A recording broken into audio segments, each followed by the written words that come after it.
annoncé un grand renfort de publicité à travers les unes des journaux, de la presse écrite, les articles sur la toile, les publications dans les journaux parlés à la radio et présentés à la télévision et même au cœur de presque tous les débats sur la scène publique et même internationale, la grande conférence anglophone, encore appelée la General ou la All Anglophone Conference des 21 et 22 novembre 2018 prochain n'aura pas lieu.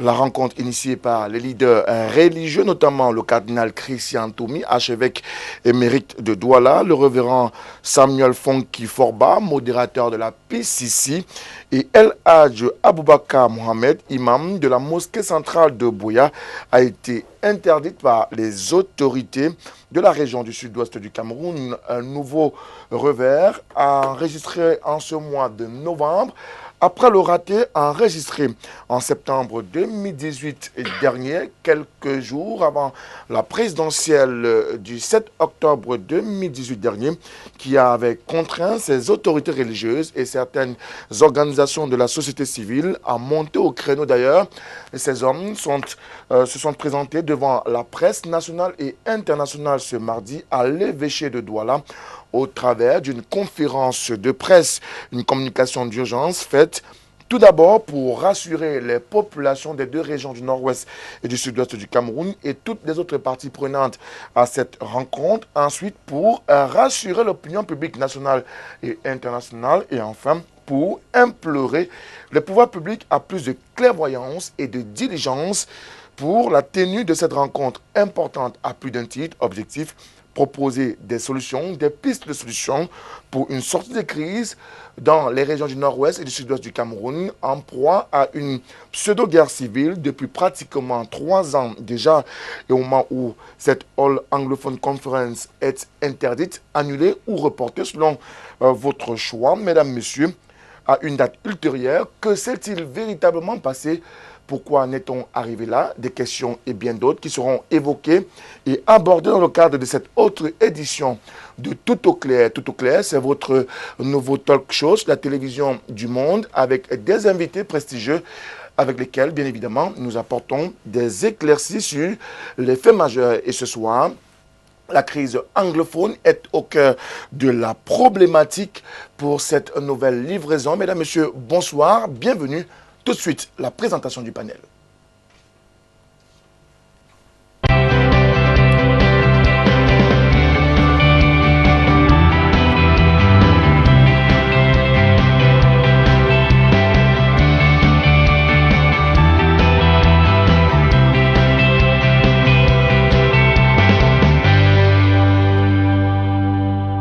Bonsoir madame, bonsoir monsieur, merci de votre fidélité. C'est un plaisir, un bonheur de vous retrouver comme tous les lundis, mardis et mercredis à partir de 21h, c'est jusqu'à 22h30 pour justement discuter autour d'une problématique. Et ce soir, la problématique porte essentiellement sur la crise anglophone et Buea, le rendez-vous manqué de ce mois de novembre 2018.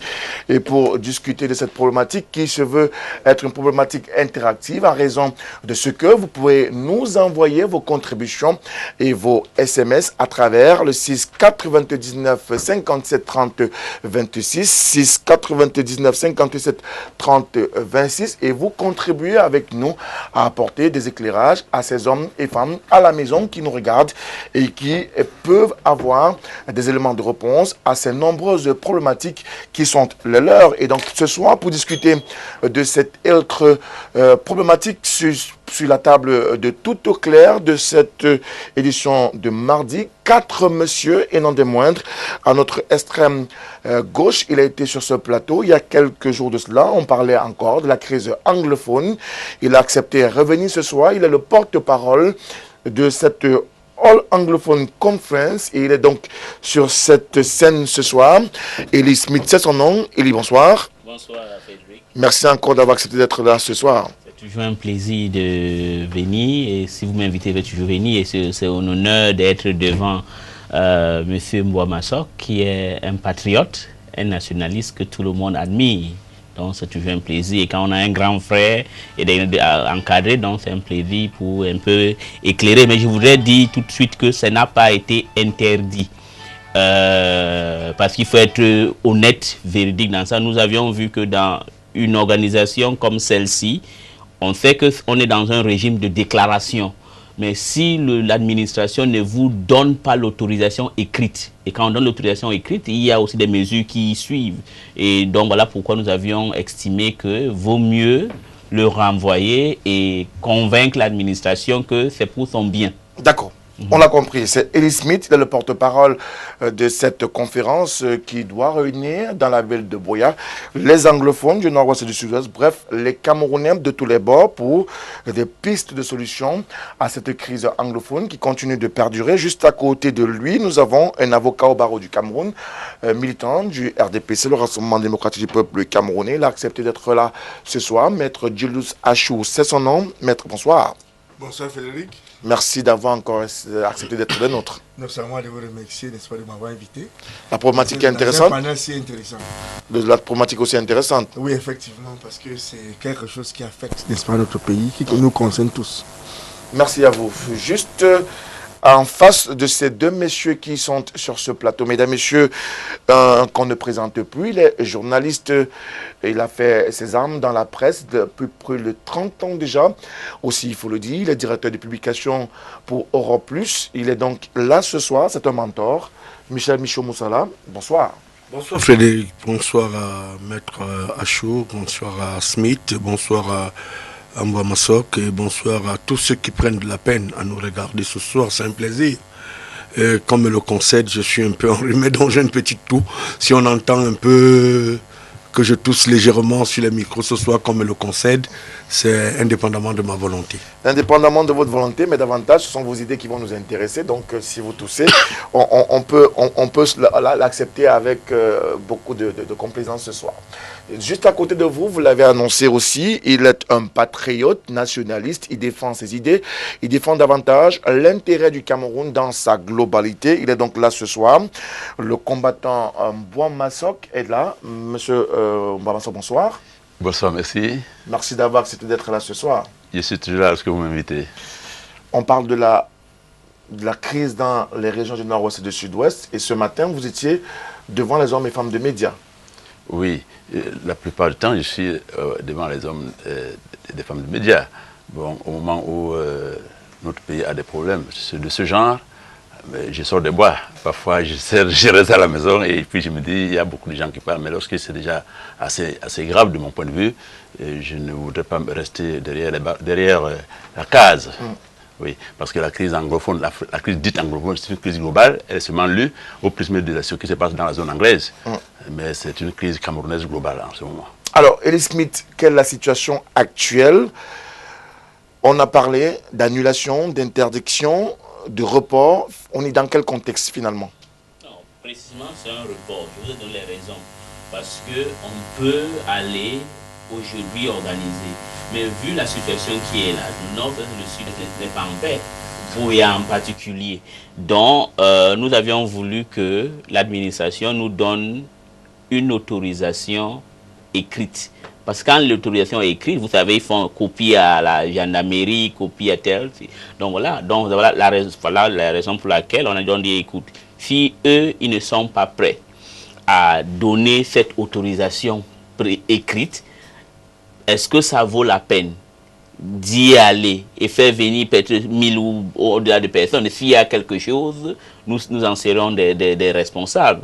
Ce qu'il faut, c'est qu'il faudra que le jour où on va se réunir, qu'on essaie de trouver une solution. Et la solution n'est pas uniquement anglophone. Je suis content que M. Ambwa Masok le dise. Ce qui se passe dans le nord-ouest et le sud-ouest, ça se reflète aussi dans les régions francophones. Malgré qu'il y a une certaine particularité que moi je dis souvent de l'infidélité sur le problème historique de la loi fondamentale du pays, oui, ça c'est la seule chose, mais toutes les autres choses que les anglophones se plaignent, c'est la même chose que les francophones se plaignent. La différence est que vous avez un autre groupe qui connaît mieux s'organiser et les autres qui ont été victimes d'une longue année d'une dictature qui s'identifie d'abord par les tribus individuelles avant la nation, et la nation vient en dernier lieu.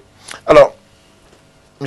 Moussala, est-ce qu'on est dans la véracité des faits ou alors les organisateurs de la All Anglophone Conference veulent jouer avec les mots? On sait qu'il y a une décision de l'autorité administrative. Eux, ils voudraient davantage trouver un prétexte. Le prétexte, c'est que toutes les garanties n'étaient pas apportées pour la tenue de cette conférence. Bien entendre Ellie Smith, je pense qu'il y a un problème de procédure. Il y a un juriste avec nous qui pourra peut-être nous entretenir, mais moi, par expérience administrative, quand il dit, parce que la conférence de presse, tout à l'heure quand vous parliez d'un refus, j'étais effectivement dans la logique de vous dire qu'il n'y a pas eu de refus. Il y a peut-être des éléments d'encadrement qui ne leur ont pas permis, parce qu'une autorisation est soumise à des ampliations, à des autorités administratives du lieu. C'est-à-dire que le commissaire spécial, la police, la gendarmerie. Donc, même s'il y a une espèce de subtilité qui me revient un peu à l'esprit sur l'impréparation et l'annonce de la tenue de cette conférence, je me dis peut-être que les organisateurs ont écouté un certain nombre de sorties, parce que j'ai suivi M. Mouzou qui parlait des menaces qui planent sur sa personne et qui sont des menaces graves. Il aimerait choisir sa vie que de choisir la conférence, selon ses propres déclarations. Je dis bien qu'il y a une espèce de subtilité, d'impréparation. Et je pense que le président de la République a laissé dans son discours, il a dit, déjà le discours de 2008, il avait dit qu'aucun Camerounais, même le discours de 2000, qu'aucun Camerounais n'a besoin de prendre le maquis pour s'exprimer. Même nos frères qui sont rentrés dans la rébellion, qu'on appelle les Ambazoniens ou qu'on appelle les Kuala, n'ont pas besoin de prendre pour s'exprimer. Je crois que c'est un appel. Et il a, lors de son discours d'investiture, il a dit, je tends la main, que ceux qui sont dans la posture de continuer cette guerre qui ne nous sert à rien, ou cette rébellion, sortent. J'ai écouté les différentes autorités du nord-ouest et du sud-ouest qui disaient que toute personne qui se rendra, tous ceux qui viendront, n'auront pas d'inquiétude. Peut-être que c'est des approches un peu hypocrites. Il faut un socle. Il faut un socle. Et je pense que de ce socle, quand vous me posiez la question de savoir, je veux tout simplement dire que le cardinal ainsi que tous les leaders religieux qui ont décidé de repousser les assises, peut-être qu'on posait un certain nombre de conditions à l'autorité administrative, parce que ça reste encore une petite nébuleuse. Savoir qu'est-ce qu'ils ont posé comme condition à l'autorité administrative pour qu'ils tiennent leur... Et peut-être qu'il y a eu des préalables. Peut-être, je dis qu'il y a aussi eu des préalables pour peut-être demander un certain nombre de choses à l'autorité administrative, à l'autorité politique, question de rendre plus agréables ces assises et qui n'ont pas marché. Je fais des approches comme journaliste politique.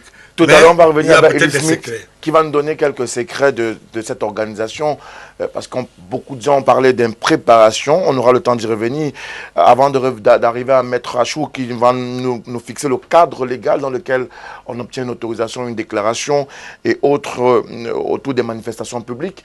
Le commandant Mbouamasso qui était face à la presse ce matin, il a parlé aussi de cette crise anglophone. Et dans le même temps, le cardinal et les autres étaient à l'évêché de Douala. Eux, ils annonçaient finalement l'annulation de cette rencontre, mais son report pour une date ultérieure. Est-ce qu'on n'est pas dans un scénario qui était envisageable, mais qu'on n'a pas pensé? Nous devons faire attention lorsqu'il s'agit de vies humaines. Quand c'est de l'homme qu'il s'agit, c'est urgent. Reporter, ça peut retarder. Ça fait deux reports. Oui. Quand il s'agit de l'homme, c'est urgent. Lorsqu'on me dit que le président de la République a fait des déclarations, on sait ce que font les déclarations, là où l'envie d'agir n'existe pas. On peut faire des déclarations à tout moment. Est-ce que le président de la République a encore à faire des déclarations ou à agir d'une certaine manière au cas où on pense que c'est lui le président de la République de toute la nation? Là encore, c'est un autre problème. Je ne veux pas entrer dans ce débat pour le moment. Mais quand il s'agit de l'homme, j'insiste sur ça, c'est urgent. C'est maintenant ou rien. Ou rien, je peux dire, parce que tant que ça retarde, c'est encore des vies qui tombent. C'est encore des gens qui meurent. J'ai une expérience lorsque j'étais jeune, lorsqu'il y avait la résistance dans la zone Bassa, hein, oui, on avait parlé à un moment donné de la... Ils avaient donné le nom, comment est-ce qu'on appelait ça, où on disait il fallait pacifier, la pacification. Le terme est très beau, très joli, mais si on vous dit ce qu'on a mis dans ce terme-là, pacification en Sénégal maritime, vous allez vous dire mais de quoi il s'agit. À l'heure actuelle, dans la zone dite anglophone, il faut que les actes soient posés. Et quels sont les actes, de mon point de vue, qui peuvent être posés pour qu'on avance? On va arriver aux actes tout à l'heure. Il ne faut pas non plus mettre la charrue avant les bœufs. Maître Achou, l'organisation s'est tenue, elle a été annoncée. Certainement, ils ont engagé des démarches auprès des autorités pour obtenir cette autorisation de manifestation publique. Quel est le process? Qu'est-ce qui encadre la tenue d'une manifestation publique au Cameroun? Nous sommes dans l'ère de la liberté. Ça veut dire qu'on vous laisse, n'est-ce pas, de faire votre choix. Donc, si vous décidez, n'est-ce pas, de faire une manifestation publique, vous tombez sur le régime de la déclaration. Lorsque vous faites la déclaration, normalement, l'administration n'a rien à y voir parce que votre organisation, dans votre organisation, l'administration ne trouve pas sa place. Vous n'avez pas à y mixer l'administration, n'est-ce pas, de l'organisation de votre réunion. Donc, vous faites votre déclaration et vous devez tenir la réunion là où vous avez décidé. Mais si vous voulez que l'administration maintenant intervienne, n'est-ce pas, dans votre organisation, il faut les mixer, n'est-ce pas, dès le départ. De telle sorte que lorsque vous tenez vos réunions, peut-être il doit y avoir un représentant de l'administration ici de suite pour participer, n'est-ce pas, pour mettre en place, n'est-ce pas, votre agenda, pour mettre en place, n'est-ce pas, la modalité pratique, n'est-ce pas, de la tenue de ces réunions. Bon, moi je trouve que c'est ça le problème. Mais vous savez, en même temps, ceux qui ont organisé le désordre dans la zone anglophone, est-ce qu'ils avaient fait une déclaration? Moi je pense que non. C'est que si vous êtes maintenant, si vous êtes un apôtre pour la paix, vous ne devez pas avoir peur de quoi que ce soit. Vous êtes là pour faire la paix et Dieu est là, il nous voit de tous. Ce sont des leaders religieux. En plus, ce sont des religieux. Moi, je voulais suggérer qu'ils ont des adhérents dans leurs églises. Pourquoi pas commencer par eux, n'est-ce pas, avant d'aller un peu plus large, avant de chercher à demander aux gens, n'est-ce pas, de la population de venir les joindre. Commence par les églises. C'est les leaders des églises. Il y a des adhérents de ces églises. Commence par eux. Parce que la paix, c'est la paix. Moi, il n'est pas question, n'est-ce pas, d'arrêter un mouvement qui veut la paix. Alors, je ne vois pas comment on peut arrêter ça. Donc, de votre point de vue, même si les organisateurs ont tenu à encadrer l'organisation de leur manifestation, ils ont péché quelque part? Je n'ai pas dit qu'ils ont péché. Ils ont décidé de ne pas émixer l'administration, n'est-ce pas, dans le fonctionnement, n'est-ce pas, de ces réunions, pour déterminer, n'est-ce pas, la modalité pratique de ces réunions. Donc, il doit continuer, il doit parler. Pourquoi il doit attendre encore l'administration? Ils ont déjà fait la déclaration, c'est légal. On ne peut les empêcher. Mais s'il veut autre chose, en disant qu'il veut que la force de l'ordre les encadre, c'est à eux de demander. Et ce n'est pas compliqué, à mon avis. Bon, dans tous les cas, je ne peux pas commencer à les prêter des intentions, mais je dis que la paix est bien à tout moment. Ellie Smith, est-ce que l'organisation a tenu compte de tous ces aléas, à savoir la sécurité et tout ce qui va autour de cette sécurité? Parce qu'on sait que dans la région du nord-ouest et du sud-ouest, il y a quand même beaucoup d'insécurité, notamment à Buea. Est-ce que sur le fond, sur le fait, vous, de la All Anglophone Conference, vous étiez prêts? Oui, nous étions prêts. Ne nous donnez pas le prêt du langage de la télé. Non, pas le langage de la télé. Si on n'était pas prêt, je devais vous dire qu'on n'était pas prêt. On était prêt. Contrairement à ce que vous pouvez penser, nous avions voulu que l'administration, les deux gouverneurs du Nord-Ouest et du Sud-Ouest soient partisans, parce que c'était d'abord pour éviter des spéculations qui ont été faites autour, pour qu'ils soient là. Le problème, bon, il y a des détails que je ne voudrais pas venir, vous savez, on ne dit pas tout. Mais nous avions fait des efforts. On a écrit d'abord la première demande qu'on a fait. Il n'y avait pas de précision de l'endroit. On nous a dit de réécrire pour mettre. Et moi, j'étais très sûr qu'après ça, on va dire que bon, voilà ce qui va se passer. Après, on a donc réécrit et insisté que ça aura lieu à St. Anthony's Parish, Lower Farms. C'est ça. Mais après, on n'a pas eu. La réalité est ceci. Quand vous dites que l'impréparation, non, on est à côté d'un juriste. Dans une zone qui est comme le sud-ouest, ou Boya en particulier, si on n'a pas l'accompagnement de l'administration sur le plan sécuritaire, tout peut arriver. Tout peut arriver. Et le problème, c'est, regardez le cas du docteur Mounzou. Docteur Mounzou a décidé que lui, il se retire parce qu'il avait été menacé d'une manière violente.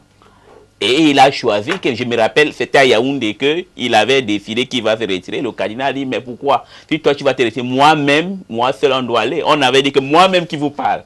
On m'a déclaré persona non grata en Amazonie, le cardinal. Mais on est allé là-bas, on est allé même le même vendredi qu'on avait dit qu'on ne doit pas mettre pied dans à Boya. Nous sommes allés et rien n'est arrivé. Mais le problème est ceci, ma personne, je peux mourir. Je peux accepter, et là je suis très près, le cardinal ou les autres peuvent accepter, mais vous avez la vie des autres personnes. Voilà pourquoi on ne voudrait pas être dans un système de confrontation avec le gouvernement. Mais je pense que du côté du gouvernement, il y a beaucoup de soupçons. Voilà pourquoi on a voulu que les gouverneurs de 2 régions soient présents pendant les délibérations. Bien sûr qu'on a dit, voilà les critères qu'eux ils peuvent participer, être présents pour écouter tout, mais non pas... Ils sont de présents sur le plan protocolaire, sans avoir une part active dans le déroulement de travaux. C'était ça l'objectif? L'objectif, c'est qu'ils soient comme on les invite, qu'ils viennent écouter qu'il n'y a rien outre les problèmes de la région qui est en train de discuter. Parce que beaucoup de gens ont dit beaucoup de choses. Parce que je tiens à dire que les problèmes des régions anglophones ne peuvent pas être résolus d'une manière isolée. C'est un problème national. Il y a un problème spécifique, mais pour la résoudre, il faudra prendre toutes les doléances des anglophones. Parce que c'est très facile que, par exemple, les anglophones dits amazoniens disent que tous les anglophones veulent l'indépendance. Est-ce que c'est vrai? Il y a parmi ces anglophones, il y a 3 courants. Il y a ceux qui pensent que même si la décentralisation n'a jamais été appliquée, peut-être si on l'applique, elle peut résoudre le problème. Il y a d'autres qui disent que, bon, rentrons avant 1972. Mais il y a d'autres qui disent que, non, vraiment, nous, on en a marre, on veut l'indépendance. Mais on a été procédurier et je crois que l'État a été un peu, je crois, frileux. Il y a des choses, je vais m'en tenir là. Il y a des choses qu'on ne peut pas dire, mais je crois qu'on a respecté tout. Si ce soir, j'ai même dit hier, si ce soir, on dit que, voilà, on met un texte, voilà, monsieur le sous-préfet de Boyadi, vous pouvez faire, voilà, voilà. Nous, on va le faire. S'il donne cette information-là, vous pourrez tenir. On va le tenir, parce que nous voulions qu'on ne veut pas le cas, bon, peut-être, on ne veut pas un cas où on arrive, il y a échange de coups de feu, tu ne sais pas qui a fait quoi, et s'il y a 2 ou 3 personnes qui meurent. Michel Moussala, il est journaliste, il faut le dire, et porte-parole de cette All Anglophone Conference. Vous le sentez? Anglophone General Conference. Anglophone General Conference. Merci pour la précision. Je voudrais tout simplement que je rappelle à Maître Lachou que, comme avocat, qui nous éclaire sur des problèmes de procédure, mais il faut éviter de faire des insinuations qui ont un caractère politique. Je vais reprendre un peu Maître Lachou qui estime que les prélats, que ce soit les imams, que ce soit les pasteurs, ces responsables ecclésiastes, n'ont pas joué leur rôle. Et je veux dire non. Je m'oppose diamétralement à ça. Parce que, non, vous avez dit que s'ils devaient commencer le processus dans leur presbytère, je parle là des mots techniques. C'est 2 choses différentes. Moi, c'est à ça que je m'en tiens, Maître Lachou. Parce que je n'ai pas entendu, depuis le début de la crise anglophone, un prêtre, un pasteur, un imam, venir prêcher autre chose que la paix. Au-delà de leurs convictions personnelles, il faut qu'on se le dise. Je n'ai pas entendu une sortie d'un prêtre qui disait que la guerre est une bonne chose. Ou cette animosité sociale qu'ils le soutiennent. Ce que j'ai entendu, peut-être différemment de vous, c'est qu'ils prêchent la paix. Et je vous rappelle en passant que dans un processus, comme l'a dit Mbouama Sok, on ne peut pas avoir des citoyens camerounais qui se retrouvent dans le Mungo, qui se retrouvent dans le littoral et qu'on prenne la légèreté de croire qu'un seul instant, cette histoire n'affecte pas notre société. Parce que, exactement, vous et moi, nous avions été sur un plateau où nous reconnaissions qu'il y a beaucoup de citoyens du sud-ouest et du nord-est qui se retrouvent du côté de Bonabéry, là où vous habitiez. Nous avions été d'accord que dans le Mungo, il y a une expulsion des ressortissants qui reviennent, qui sont du côté du Nigeria. Donc, je trouve pas du tout normal que pendant que des organismes qualifiés pour évaluer les économies camerounaises en soient en train de dire que cette crise affecte les industries locales. Le GICAM, les autres associations, les autres unités qui concernent la vie associative, qu'on en soit à croire que non. Moi, je veux dire tout simplement que la partition de ceux qui ont pris l'initiative, elle peut avoir d'autres choses. Donc, l'État estime, quand j'entends, quand l'État estime qu'elle n'est pas partante, ou bien les éléments qu'ils ont voulu que sur lesquels l'État devait se prononcer ne soient pas clairs. Ça peut encore se comprendre. Est-ce que l'État fait finalement la politique de l'autruche, donne l'impression d'être avec, mais ne pas véritablement faire? Sauf s'il y a une logique. J'ai entendu M. Mbouamassok parler de la pacification de l'époque du maquis. Et c'est vrai, c'est le mot qui a existé. J'ai connu le train de la mort. J'étais vivant. J'ai vécu le maquis. J'étais déjà vivant. J'ai connu un certain nombre de choses que j'ai vues dans ma jeunesse. Est-ce que nous sommes dans ce contexte? Est-ce que les voies du dialogue qu'on prône depuis 2 ans de cette crise sont complètement épuisées? Puisque la première autorité de la République, normalement élue, c'est le président de la République, qui continue à dire dans ses discours que ceux qui ont pris la voie du maquis ou de la rébellion peuvent déposer les armes et revenir à la raison. Est-ce que la conférence que devraient tenir les leaders religieux était mauvaise pour concourir à cet apaisement de notre société? Là encore, c'est des questionnements qui devraient se faire entendre. Merci parce beaucoup. Que c'est cela. Parce qu'en fait, il y a des partitions.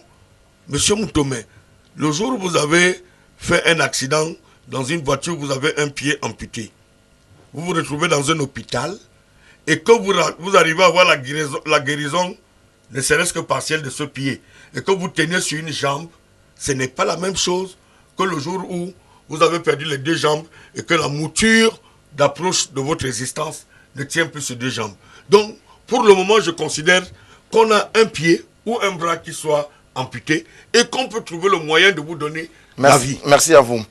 Maître H, vous avez été interpellé pour les propos que vous avez tenus, des propos qui, d'après Michel Moussala, sont désobligeants vis-à-vis de l'organisation de cette General Anglophone Conference qui était ou reste encore une approche de solution vis-à-vis de la crise anglophone.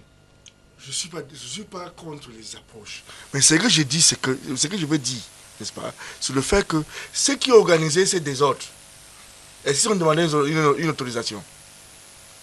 Maintenant, lorsque vous voulez régler, vous voulez une autorisation. Pourquoi pas dire, ils sont des prélats, ils sont des prêtres.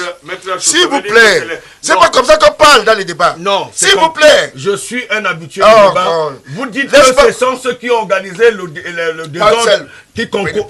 Non, il a un micro devant lui, Maître Achou. Moi, je veux. Maître Achou, je suis un peu surpris. Non, Maître Achou, vous ne m'amènerez pas à gober ce que vous dites. Vous voulez par là dire que c'est les prélats qui organisent, qui ont fait le désordre. C'est ce que je l'ai dit. C'est ce que vous êtes en train de dire. Monsieur Moussala, permettez à Maître Achou d'aller au bout. Ils ne sont pas anglophones aussi. Permettez à Maître Achou d'aller au bout de sa pensée. Ah, il y a donc. Mais là, vous voulez distinguer entre les anglophones. Il y a ceux qui sont différents des autres. Moi, je parle de la République. Je dis que ceux qui ont commencé à organiser ces désordres n'ont rien demandé comme autorisation. Pourquoi maintenant, quand on veut le régler, on demande? Moi, je dis encore, je vais toujours répéter. Ces prélats sont des gens qui sont bien respectés dans notre société. Ils sont des adhérents dans leurs églises. Moi, je voulais penser que... Donc vous pensez à une autre approche. Oui, Leur approche aurait dû commencer par dans les églises. Là où les gens vont les écouter facilement. Mais à partir du moment où vous commencez à appeler les gens qui sont dans d'autres églises, par exemple, qui ne sont pas parmi les trois là, parce qu'il y a les membres, il y a le candidat qui est l'église catholique, et il y a le presbytérien. Le modérateur de la PCC. Oui. Donc c'est deux églises, les trois églises que nous connaissons. Où sont les baptistes? Où sont les apostoliques? Où sont les full gospel, ainsi de suite? Pour éviter ça, à mon avis, moi je pense que cette histoire devait commencer par... Parce que dès le départ, j'avais dit, ça va vous poser beaucoup de problèmes parce que pour réunir les anglophones, moi je dis, moi aussi anglophone, nous sommes très compliqués. Par exemple, regarde même les gens qui organisent des autres. À l'heure actuelle, il y a des factions. Il y a même une trentaine de factions. On ne sait pas qui est qui, subitement. Alors qu'on connaît les gens qui ont commencé, mais subitement, c'est devenu différent parce que tout le monde pense que c'est moi qui dois décider. Et nous sommes comme ça.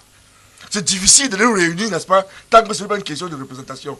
Or, dans les églises, ils ont la qualité des représentants de leur église. Et ils peuvent parler. Et les gens vont écouter. Mais à partir du moment où vous commencez à appeler les autres, là, ça devient compliqué. Comme je vous ai dit, au Cameroun, la manifestation publique, n'est-ce pas, c'est dans un régime de déclaration. L'État n'a même pas besoin d'écrire. Mais parce que vous dites que vous allez le faire. Mais je vais comprendre qu'ils ont besoin de l'intervention de l'État. Mais normalement, lorsque vous choisissez ce régime, il y a des conséquences. Mais quand je regarde cette structure-là, pour réussir, serait vraiment compliqué. Comme ESI1 et ESI2. Lorsque vous allez réussir de tenir des réunions, ça va s'arrêter, n'est-ce pas, dans les bavardages, parce que c'est difficile pour ces gens-là de s'entendre. Merci beaucoup à vous. Et il faut noter également que... Oui. Non, attends. Il faut noter que les gouverneurs en place, ce sont eux qui ont l'obligation d'amener la paix dans leurs régions différentes. Vous êtes en train de vouloir les supplier. Il faut regarder également, hein. Vous les avez invités, non? Est-ce qu'ils sont venus? Il faut noter que c'est leur rôle. Et ils ont leur façon de le faire. Maintenant, vous voulez changer. Est-ce qu'ils vont vous suivre comme ça? Donc, il faut prendre beaucoup de choses en considération. On va prendre vous voulez faire des choses. On va prendre beaucoup de choses en considération. Je voulais surtout préciser que Ulysse Smith va nous quitter dans quelques instants parce qu'il a d'autres contraintes. Il a pris d'autres engagements sur d'autres endroits. Donc, avant de partir, on va d'abord passer la parole au combattant Bouamasok. Maître Achou estime que l'approche initiée par les organisateurs de cette General Anglophone Conference n'était pas la bonne. Elle aurait pu être partielle, parcellaire, pour finalement être globale et générale. Est-ce que ce point de vue peut permettre à ce qu'on puisse avancer dans cette crise anglophone qui continue de perdurer? Non, ce serait trop dire si on voulait estimer que ceux qui voulaient organiser n'ont pas organisé de la manière la plus appropriée, parce que ce serait douter de leurs compétences intellectuelles, de leur vision du Cameroun. Ça, c'est de deux. Lorsqu'on parle de... Maître Achou venait de dire tout à l'heure que l'État n'a même pas besoin d'écrire lorsqu'on déclare. Non, l'État doit écrire, l'État doit recevoir, dire que j'ai reçu la déclaration. Il doit écrire absolument. J'ai reçu la déclaration de manifestation. C'est cette réception-là que les gens, les Enamiens, aiment souvent appeler l'autorisation. C'est la réception, hein, la déclaration a été reçue et on retourne donc à celui qui a fait la déclaration que oui, nous avons reçu la déclaration. Et lorsque l'État reçoit la déclaration, il a l'obligation de veiller. Il a l'obligation de veiller sur la manifestation qui a été déclarée. Alors, comme ils n'ont pas fait de déclaration en retour, ils n'ont pas renvoyé l'autorisation de déclaration de manifestation publique, est-ce à dire que l'État ne voulait pas? Mais oui, s'ils n'ont pas pas donné le récépissé, l'État ne veut pas. S'ils n'ont pas donné le récépissé de la déclaration, ça veut dire que l'État refuse. Et si l'État refuse, il doit justifier pourquoi il refuse la manifestation organisée par des gens qui sont responsables. Donc, il faut que nous sachions que ce qui se passe dans le sud et le nord-ouest a une origine. L'État connaît ça plus que ce que M. Achou estime être les organisateurs.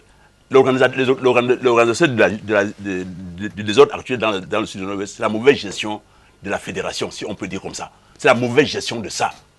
Et cette mauvaise gestion est allée jusqu'en 1984, jusqu'à détruire totalement l'idée de l'unité de deux États fédérés au départ. Parce que lorsqu'on parle de 60 pour la réunification et de 61 pour la réunification de 60 pour l'indépendance et de 61 pour l'indépendance de côté, on sort de l'orientation que le Oumioba avait faite. C'est-à-dire qu'il fallait d'abord unir le Cameroun pour qu'il aille à l'indépendance en tant qu'État. Pour éviter justement ce qui se passe là maintenant. Parce qu'en nous laissant deux États qui ont fédéré, il y a possibilité de dislocation. Or, on chemine ensemble jusqu'en 72, hein, et on chemine ensemble jusqu'à ce qu'en 84, là où ça s'est aggravé, l'État, les dirigeants camerounais de la zone française, parce que c'est eux qui dirigent toujours jusqu'à maintenant, ont décidé de rentrer au 1er janvier 60, de décider de prendre les autres qui étaient unifiés. C'est comme si, par exemple, vous et moi, personne majeure, nous décidons que chacun quitte sa maison pour construire une autre maison ensemble et que nous allons habiter là-dedans. Un matin, moi je trouve que toi tu es rentré chez toi. Qu'est-ce que moi je fais? Je rentre chez moi aussi. Et si au moment où moi je vais rentrer chez moi, tu me mets une barrière en route qui est la police, la gendarmerie ou les militaires, ça veut dire que tu déclares la guerre. Les gouvernants de ce pays ont rompu le deal. Et c'est ce deal-là qui est face à ce deal-là, à cette rupture du deal, certaines personnes ont estimé que bon, comme il s'agit qu'ils sont rentrés chez eux, et nous voulons racheter chez eux, on nous met la barrière avec les armes, cherchons les armes. Quand vous tapez sur votre fils, ne lui demandez pas comment il doit pleurer. Quand on tape sur son fils, ne demandez jamais comment il va pleurer. Elie Smith, avant peut-être de nous quitter, il y a une première annonce en septembre, une deuxième annonce en novembre, également des loupés, ça fait 2 loupés.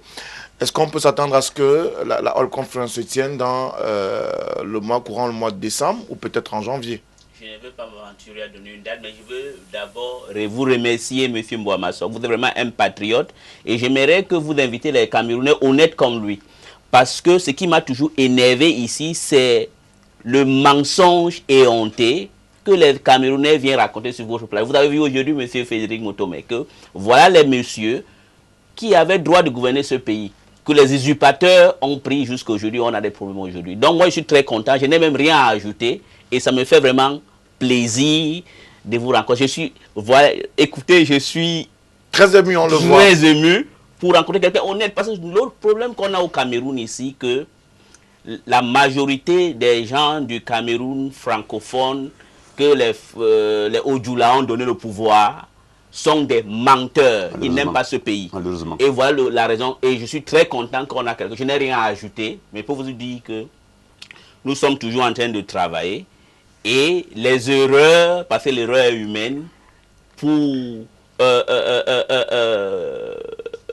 un peu éliminer les susceptibilités, des soupçons que l'État camerounais peut en avoir, nous allions faire un effort pour les mettre à côté. On va organiser, parce que je veux vous dire, la croissance camerounaise est en difficulté. L'unité camerounaise est en difficulté. On avait un pays qui était un exemple dans ce continent. Aujourd'hui, on n'en a pas. L'autre jour, un éditorialiste de Radio France Internationale, Jean-Baptiste Placa, a dit les Camerounais qui avaient cette fâcheuse manie de donner des leçons à tout le monde, aujourd'hui ont honte, ils ne parlent plus. Donc moi, ça me fait plaisir quand je rencontre un monsieur comme Mbouamassok, parce que sur tous les plateaux, je vous dis, j'ai toujours rencontré les gens qui mentent sans vergogne.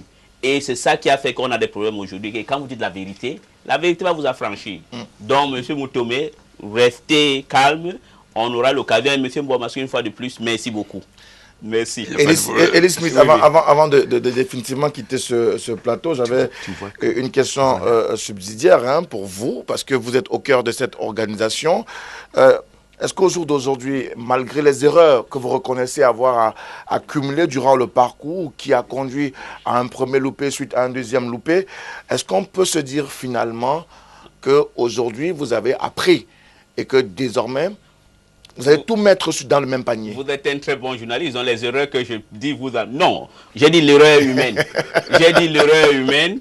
Et c'est vrai, on a dû peut-être commettre d'autres erreurs. Mais parce que moi, je crois que souvent, il faut essayer de voir les susceptibilités des autres. Monsieur Achou dit tout à l'heure que, bon, les gouverneurs, vous voyez, il n'a pas de problème de pacification. Mais je crois que tous les erreurs, parce que c'est humain, il ne veut pas venir dire on n'est pas des saints. Mais nous voulions rassurer l'administration camerounaise. Quel est finalement le véritable objectif de cette conférence? L'objectif, on a répété, même le cardinal a répété, c'est de prendre les doléances des Camerounais de cette partie du Cameroun et remettre ça au chef de l'État et que ça puisse enclencher ou déclencher pas une conférence, la conférence, ça fait peur, un dialogue, parce que les problèmes que nous avions chez nous, c'est le même problème qu'il y en a ici. Donc si on résout aujourd'hui, il a parlé d'un monsieur, si on ampute le pied, si tu as un pied qui fait mal, on résout ce problème, on refuse tout le corps. Donc on ne peut pas résoudre le problème du Cameroun, le nord et du sud-ouest, sans prendre en compte les problèmes qui sont au Cameroun oriental. Donc, c'est un problème global. Le cardinal Christian Toumi l'a rappelé. Exactement, c'est global. Et c'est intellectuellement honnête que M. Cardinal Toumi dit, malgré tout ce que les gens pensent de lui, voilà quelqu'un que lui m'a toujours dit, à 31 ans, lui, il a choisi l'unification. On a voulu qu'il a dit, il veut aller dans une école française pour qu'il se sente à l'aise partout au Cameroun. Est-ce qu'on peut soupçonner un monsieur comme ça de vouloir organiser quelque chose pour l'amputation du Cameroun? Non. Est-ce que la General Anglophone Conference continue de subir les frustrations ou du moins le rejet de la diaspora anglaise? Anglophone, oui. Parce qu'il faut être honnête. Il y a un certain diaspora qui a une haine viscérale. Mais on doit se poser la question qu'il y en a. Regarde ce que donc fait M. Mounzou. Donc, mais dans cette situation, c'est comme un enfant qui a un problème. Est-ce que tu vas jeter ton fils ou ta fille parce qu'il a volé? Donc tu dois essayer de lui convaincre de savoir que oui, moi en tant que papa, j'ai commis l'erreur. Peut-être, tu sais, les papas, on n'accepte pas qu'ils ont commis des erreurs, mais il y a les manières qu'on doit faire. Voilà pourquoi on les tend la main. Nous, on a parlé avec tout le monde, même Sako qui dit qu'il est le président du gouvernement intérimaire de l'Ambazonie. Les Cho Ayaba, les Saïla Zama. On a parlé à tout le monde parce que si on veut la paix, parler avec tout le monde. Et quand le président de la République dit que les gens déposent des armes, c'est une bonne chose. Je prends un exemple en Colombie et au Pérou. L'armée américaine, pour lutter contre la cultivation du coca, a commencé à détruire. En disant que ça va se finir. Mais quand tu ne donnes pas l'alternative, comment voulez-vous que moi j'arrête de cultiver mon coca, faire une plantation de coca? Donc, c'est la même chose. Si vous voulez que les gens déposent les armes, créer l'environnement ou une situation qui fera que je dépose mon arme et voilà ce que je vais en avoir en retour. Alors, Elie Smith, je voudrais vraiment que vous partiez, mais il y a une question qui arrive ici pour vous et qui nous vient de M. André Moni. Alors, Elie Smith a toujours dit qu'il est a toujours dit que les Ambazoniens ou les sécessionnistes sont ses amis. Oui. Et il est avec Dieu. Oui. Il a alors peur de qui ou de quoi? Moi, je n'ai peur de rien. Le problème est que tu ne peux pas, moi, je ne veux pas faire comme Pierre. Si Cho Ayaba, c'est un ami, je ne peux pas refuser, on était en Allemagne ensemble ou il venait chez moi à Paris. Chacun choisit, mais je ne peux pas venir sur un plateau que je ne connais pas Cho Ayaba. Chacun, donc, et puis si tu veux convaincre Cho Ayaba, dis-lui que mon frère, oui, il y a eu les injustices, comme M. Mbouamasso vient de dire, mais ensemble, on peut faire une correction, on peut faire une rectification pour que notre pays soit prospère et progresse dans l'unité. Merci à vous. Merci. Elie Smith, malheureusement, on va le perdre sur ce plateau à raison des engagements pris également ailleurs. Il est attendu sur une autre chaîne pour davantage parler de cette crise anglophone et davantage aussi de cette General Anglophone Conference qui malheureusement n'aura plus lieu ce mercredi et ce jeudi comme initialement annoncé et qui est reporté à une date ultérieure. Il nous a dit également sur ce plateau qu'il ne voudrait pas s'aventurer à donner une date puisqu'ils sont encore en train de travailler, ils ont appris de leurs erreurs et qu'ils mettront tout dans le même panier pour permettre à ce que tout se passe bien dans les jours à venir. Merci encore, Elie Smith. C'est moi qui vous remercie une fois de plus, M. Mbouamasso. Grand merci. Merci à vous. Alors, on va continuer le débat sur ce plateau. Oui, Maître Achou. Oui, non, il faut que on arrête de dire que ce n'est que les francophones qui sont la cause génératrice, n'est-ce pas, de la situation que nous avons. C'est ce que a dit. Je vous dis, encore, je veux toujours répéter, Biya n'était pas, le président n'était pas seul. Qui était le président de l'Assemblée? C'était le numéro 2. Qu'est-ce qu'il a fait? Le vrai architecte pour moi, le pays, qui est ce pays, s'appelle M. Estimouna. C'est lui qui a organisé ce pays. Il ne faut pas qu'on fasse comme si, n'est-ce pas? Il n'y avait que des francophones, n'est-ce pas, qui voulaient que le pays aille d'un côté ou l'autre. Il y avait aussi des anglophones. Mais maintenant que nous avons connu, nous savons que bon, voilà ce qui s'est passé. Moi, par exemple, je suis parmi ceux qui ne peuvent pas limiter la vie du Cameroun en 1961. Pour moi, le Cameroun était là depuis 1884, lors de la répartition de l'Afrique. Pourquoi on ne parle pas de ça? Pourquoi on doit se limiter sur 1961? pour dire qu'il y a une côté qui est... Bon, donc ça c'est mon avis à moi. Mais il faut noter que le pays ici que nous avons, les francophones et les anglophones ont participé, n'est-ce pas, à le faire comme ça se voit là. Ils sont les architectes de ce pays, il ne faut pas blâmer seulement une seule personne. Nous tous nos parents, je peux dire tous nos parents étaient là, il faut qu'on s'assoie, qu'on les connaisse. Mais je suis un progressiste, on doit progresser. Il ne faut pas toujours regarder seulement ce qui est passé, n'est-ce pas, et on commence à vivre seulement avec l'histoire. On peut toujours transformer de telle sorte que nous sommes toujours contents. C'est ça que je veux. Et c'est ça que beaucoup de Camerounais veulent. Même les anglophones, tout ce que nous voulons, c'est que nous avons un Cameroun, n'est-ce pas, qui est prospère, dans lequel tout le monde est content. Mais pour le moment, il y a beaucoup de gens qui ne sont pas contents, y compris les anglophones. C'est ça. Alors, pour le moment, il y a beaucoup de gens qui ne sont pas contents, comme Patan Bomasok. Il faut forcément arriver à se mettre ensemble sur la même table et discuter. Et dans le cas actuel, la conférence étant annulée, étant reportée à une date ultérieure, est-ce qu'on se retrouve dans un imbroglio, une espèce d'impasse qui n'affiche pas ou n'annonce pas des lendemains meilleurs? L'impasse a évolué presque. Parce que s'il y a des gens qui veulent s'asseoir pour parler du Cameroun ou d'une partie du Cameroun, et que l'État estime que l'État n'est pas partie prenante parce qu'on refuse de recevoir une déclaration, ça pose problème. Mais avoir l'État en même temps, on peut estimer que les dés sont pipés. C'est-à-dire que le jeu est trouble. Le jeu est trouble comment? Le jeu est trouble. Nous savons de quoi il s'agit. Ça veut dire que nous pouvons trouver des solutions si nous mettons à réfléchir sur le sujet. Il faut qu'on se mette à réfléchir. C'est-à-dire qu'apparemment, on fait comme si la résolution du problème viendra du ciel. Ça ne peut pas. Aujourd'hui, là, il nous faut nous asseoir tous, peut-être prioritairement dans la zone anglaise où la situation est assez grave, parce qu'il y a la guerre. Bon. Et lorsqu'on dit qu'il faut déposer les armes, il faut d'abord partir voir comment les armes ont été prises. N'est-ce pas? Si les armes ont été prises de cette manière, il faut bien voir. On dit chez nous, c'est-à-dire c'est un thème bassa qui dit que par là où on a lancé le mission, c'est par là qu'il faut l'enlever. Parce que si tu ne peux pas l'enlever, il est détruit. Donc quand on sait que c'est par ici que c'est entré, c'est par cet endroit-là qu'il faut aller extirper.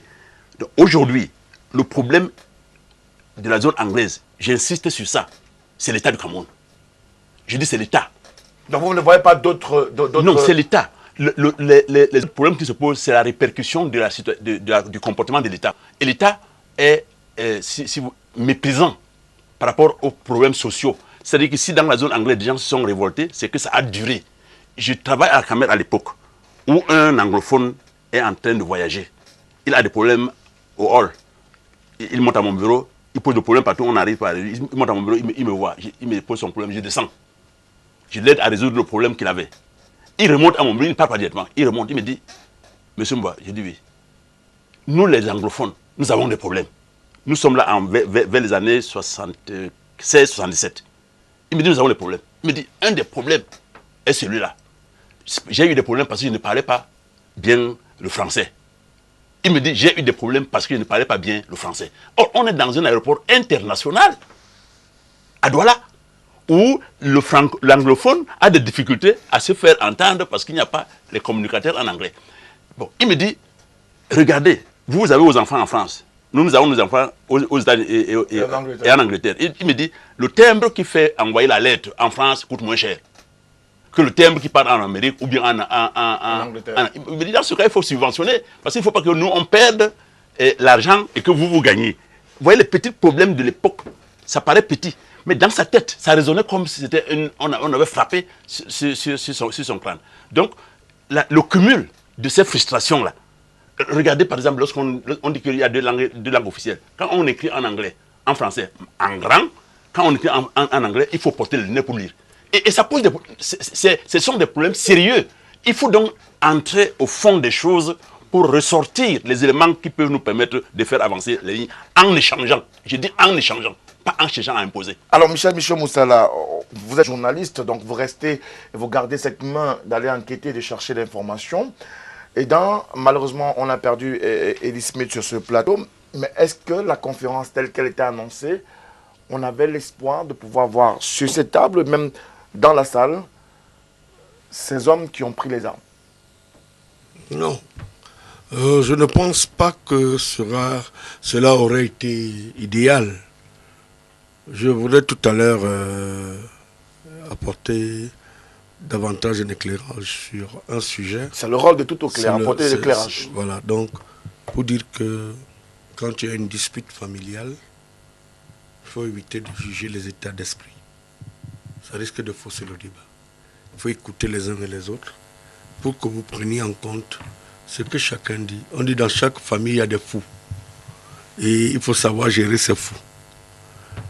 Tout à l'heure, j'ai écouté Maître Achou avec beaucoup d'attention quand il disait que dans la responsabilité de ce qui arrive au Cameroun, il y a... Mais c'est des Camerounais. Que ce soit les Mouna, tous ceux qui sont morts et tous ceux qui sont partis, ils nous ont laissé un héritage dont nous devions gérer, avec beaucoup de tact. C'est de ça qui s'est agi. Parce qu'aujourd'hui, ce qui nous intéresse et ce qui est préoccupant, c'est comment trouver une solution au problème de nos frères du sud-ouest et du nord-ouest, qui, ma foi, va lentement comme du diabète que vous avez dans votre corps et qui finira par avoir raison sur vous. Est-ce que c'est la voie de la force? Est-ce que c'est la voie?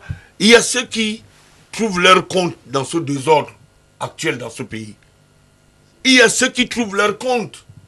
Je suis désolé, nous sommes dans un débat public.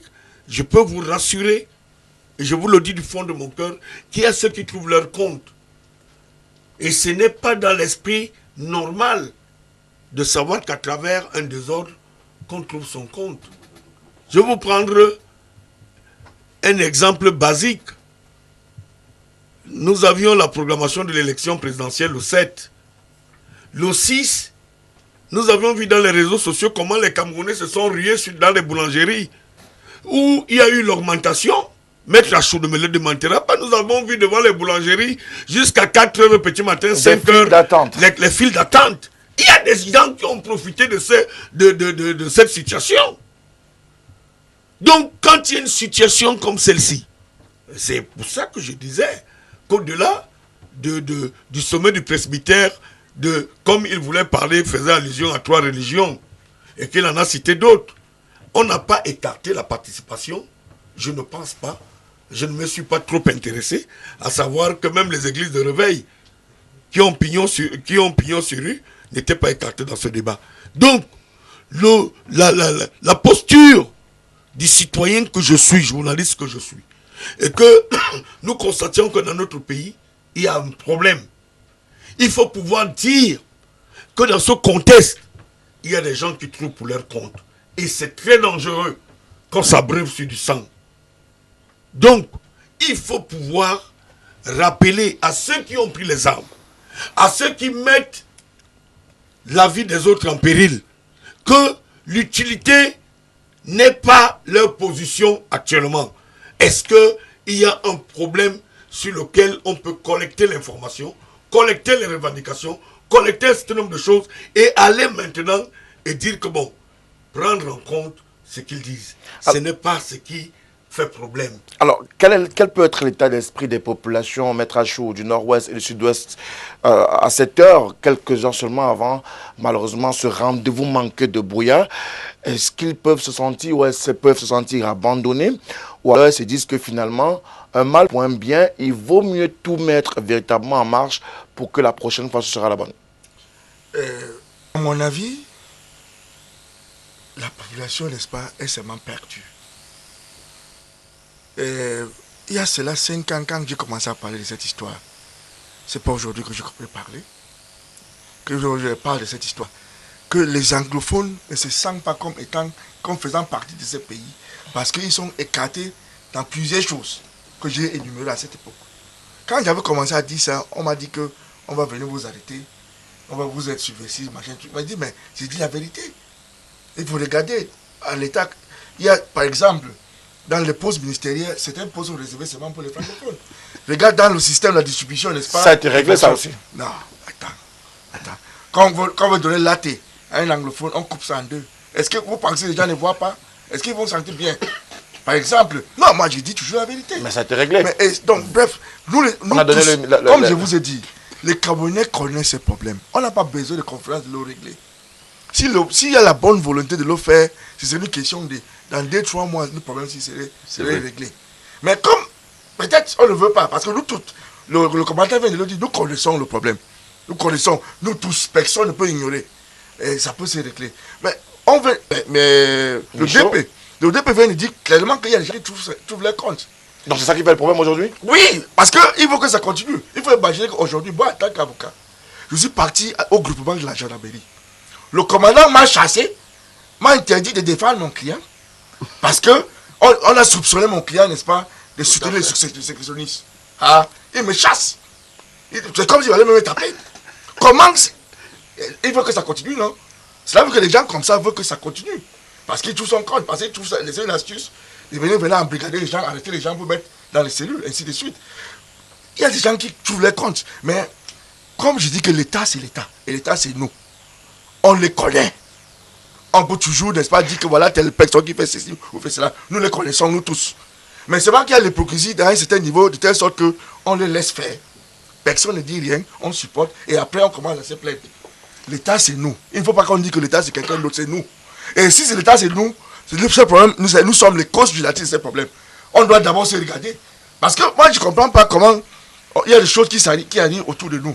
Tout le monde dit que nous maîtrisons le problème, mais personne ne fait rien. C'est pas normal. C'est pas normal. Et moi, je suis d'accord avec Maître Lachaud parce que... Pour une fois. Ça n'arrive pas toujours. Il faut éviter le conspiratisme.